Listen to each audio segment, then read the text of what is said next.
Today, we're diving into a concept that underpins much of how money functions in our daily lives, yet it's often overlooked: fungibility. Fungibility in today's broadcast, we're going to explore what fungibility means in the context of money, why it's so important, and how it simplifies and facilitates various economic processes. So let's start by breaking down the term fungibility. In its simplest, fungibility refers to the property of an asset where each individual unit is interchangeable with another unit of the same type, value, and quality. In the world of money, it means that every unit of currency is treated the same as every other unit within the host country. Whether we're talking about a dollar bill, a coin, or even a coin of the realm, fungibility ensures that one unit is as good as another, again, within the host country's coin of the realm. Fungibility in money. What is fungibility? Why is fungibility so important for money? It boils down to a few key principles that are vital for an efficient and functioning economy. Let's break these down. Number one, universal medium of exchange. One of the most fundamental roles of money is to act as a medium of exchange. Money is used to buy goods and services, and for this to work smoothly, it must be universally accepted and recognized.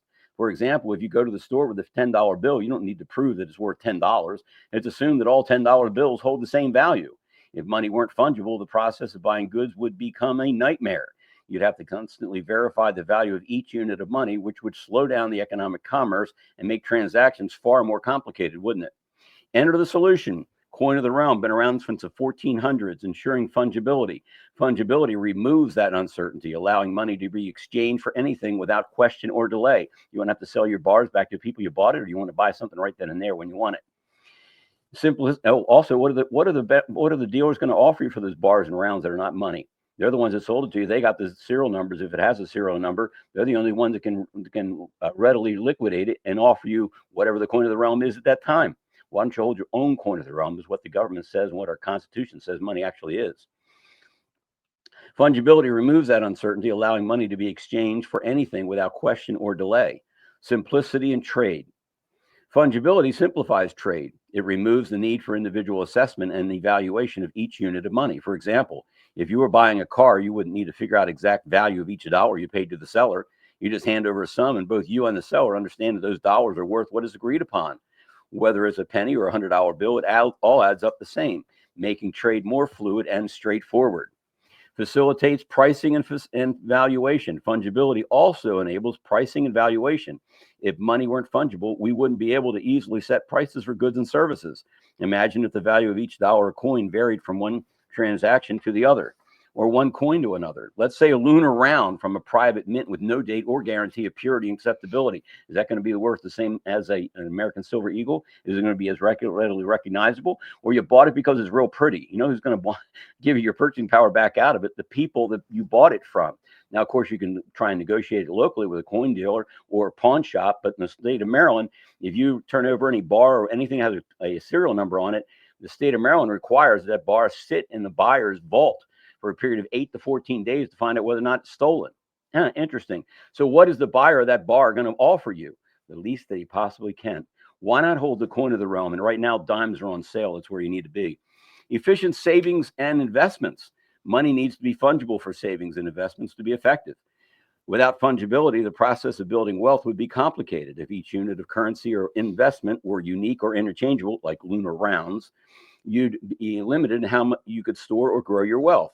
Think of the non-coin of the realm silver, such as bars or rounds, which can't always be easily recognized or accepted in day-to-day transactions. Fungible money makes it possible to save and invest in a way that allows you to accumulate value over time, your purchasing power. You know that the money that you save today can be spent or invested tomorrow without worrying about whether the value has changed or whether the money is usable. Fungibility provides liquidity, allowing you to access and utilize your wealth with ease. Try using a euro to buy groceries here in the United States, and you'll quickly see the need for standardization in currency, wouldn't you? Global exchange and trust. Money isn't just a tool for local transactions. It also functions on a global scale. Whether you're traveling abroad, sending funds internationally, or investing in foreign markets, fungibility is essential to maintaining the uniform value of money across borders. I've already taken care of all this stuff for you. I know all the background of all of it. All you need to do is put the key in the ignition and turn it. Get the daggone dimes, exchange the digits for the real money of the coin of the realm. If money were not fungible, it would be difficult to establish trust in a global economy. Fungibility allows for the smooth exchange of money worldwide. For instance, the gold bars, there's got to be some stamp of purity on it, so one country would accept it as full payment, not a tungsten-covered gold bar or gold bar covered in tungsten. And the reason I bring that up is because they both have the same specific gravity, meaning they have the same density as far as weight is concerned. Fungibility allows for the smooth exchange of money worldwide, as a dollar in the US or a euro in Europe is worth the same for exchanged goods and services in the host country. This universal standardization ensures that the international trade and global financial systems continue to function efficiently and seamlessly between nations. So how does fungibility impact different forms of money? Have you ever heard this stuff before? These coin dealers have been out there for eons, 35 years. One guy grew up in it. This stuff should be discussed with you guys. Not, hey, silver's a great thing to buy. Well, so's a car. But which one are you going to buy? Frustrating, very frustrating. We should have all been gone on the board and go after. You pick it. It could have been dimes. It could have been quarters. Whatever the coin of the realm is. I'm telling you, dimes are the best place to be.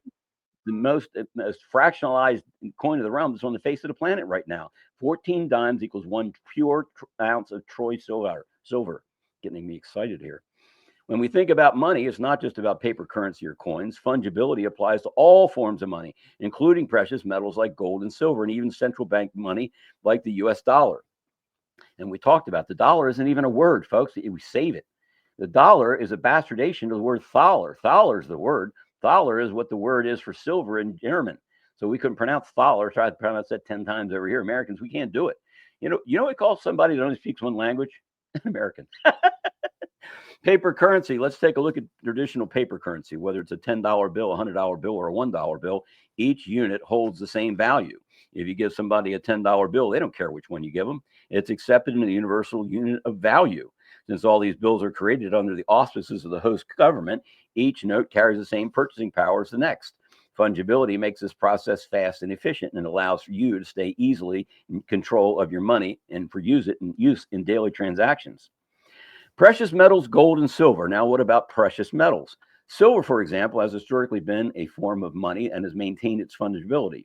Whether it's a coin of the realm, a silver coin, or a coin in any other form, each unit of silver may hold the same value as long as it's pure, untarnished, and recognized as legal tender in the host country. Coin of the realm has always had the tradition and additional benefit of trust, as it's government issued and accepted everywhere in its territory. Silver's fungibility has made it a reliable store of value throughout history, and it continues to be an important asset in today's global financial markets. The value of silver can fluctuate with market forces, but the fungibility of each ounce ensures that silver remains easily tradable and accepted as a unit of wealth, though not necessarily a coin of the realm. So in conclusion, what have we learned today? Fungibility is one of the cornerstones of an efficient economic system. It allows money to be used as a medium of exchange, a store of value, and a unit of account, all of which are essential for trade, investment, and the overall functioning of the economy. Without fungibility, our financial system would be inefficient, cumbersome, and unreliable. It's unreasonable to assume that an individual cashier would be familiar with non-coin of the realm coins as money. Yeah.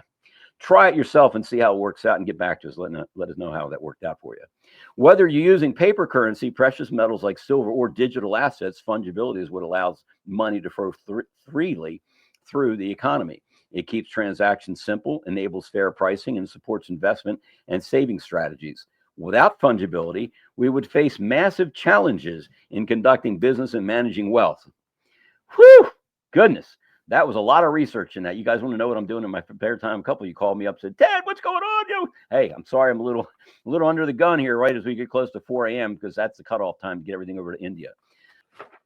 This isn't optics, it's a battlefield memo. Trump invokes to use 10 USC 12406 to federalize 2,000 plus National Guards, not for war, but for law. The target?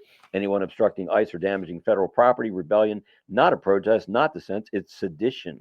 This is how you move in 5GW and bait them and let them riot. You let them chaos, expose the funding, the comms, the NGOs, then you lock it down legally. No Insurrection Act needed, just a quiet force with full authority. Governors who resist now aiding a rebellion. This is a trap. Trump's not producing ice. He's mapping the insurgency. Planeter sees all. Starlink spans the globe. Maven confirms. DOJ builds the net. They walk right into it. To the extent that protests inhibit law, they constitute rebellion. Trump, June 7, 2025. Read that again. The game just changed. Anybody have any guesses? Chase confirms all branches to be closed for 24 hours in another banking blackout, forcing customers to find alternatives. Hold your own purchasing power. Don't let anybody else hold it. Forget about warehousing your assets in somebody else's vault. There are major services that will be partially running during the 24-hour period of shutdown. Isn't that what JFK Jr. just finished talking about, the shutdown as well? Banker refuses customers' withdrawal. Hold your own money, folks. Otherwise, you're not in control of it. Watch this. I can't. Wait, I don't understand. What are you talking about? So I can either give you a bank draft, or if you're going to get cash, I will need an invoice for the car purchase. Why? No, I'd like to. It's for the car's payments for in cash. I can't use a bank draft. Are you buying from like a private? Yeah, it's private. person? It's literally from my friend. From your friend? Yeah, but he wants it in cash. Can he give you like anything that you're purchasing from him? No, I don't. You don't need that. Bro, what is it? I'm only asking for 3. What is this? It's my money. I'm allowed to withdraw from my own bank account. Yeah, so I can. You said that. What's the maximum limit you can give a withdrawal to a customer? It's $3,000 on the date. You've already mentioned that multiple times. Yeah, not today. Why not today? Today I would need a bank draft, or I would get you an invoice. But why you don't? You need proof of what it is. Why is that? And why is that? Why is that? Why do you need me to tell you what it is? Why do you need? What kind of proof is that? I bring in a note. Like what? How is that? What is that going to change? I don't understand. So that would You need to give me my money. buying. I'm not taking a bank draft. I would like cash, please. Yeah, I won't be able to give you cash today. Okay, wait. I'm just gonna sit here until you give me cash. So I'm not gonna leave. Okay, well, if you want, we can have a sit there. And then do what? Who am I waiting for? I can get the manager to talk to you. Well, yeah, get the manager because this is it's unbelievable. Well, folks, what do you think we're taking a look at? Something called a bail-in. Bailout is when the banks are bailed out by the government. A bail-in is when the banks take your money. That's your deposit that he's talking about right there. If you don't hold it, you don't own it. Lynette Zhang couldn't have said it any better. 1996, Nancy Pelosi spoke on the House floor. She urged her colleagues at the time to fight against the status quo trade policies that had contributed to America's trade deficit with China. In fact, Nancy Pelosi said, how far does China have to go? How much more repression? How big a trade deficit? How many jobs have to be lost for the American workers? How much dangerous proliferation has to exist before members of this House of Representatives will say, I will not endorse the status quo? Those are the words of Nancy Pelosi in 1996. Well, President Trump is finally answering her call 27 years later. Nancy Pelosi can thank President Trump today for the 104% retaliatory tariff that will be going into effect on China. In 2007, Chuck Schumer spoke of our nation's crippling trade deficit, saying these are the kinds of records the American people don't want us to be breaking. The administration needs to move beyond words, take action now to reverse a trend that threatens our prospects for future economic growth. And Chuck Schumer said that in 2007. Finally, in 2025, President Trump is taking action. Recently defeated Democrat Sherrod Brown said on deficits in 2012 that our deficit then at China had reached an all-time high, and it was on pace to recede last year's record. The trade deficit had cost American workers millions of jobs at the time. These are the words of Democrats years ago. It is about time America finally has a president who is taking action to restore those millions of jobs back to the United States of America, to boost our manufacturing industry. He's doing what's right for the American people. It will take a lot of labor. It will take a lot of effort. But that's exactly what the American people elected this president to do.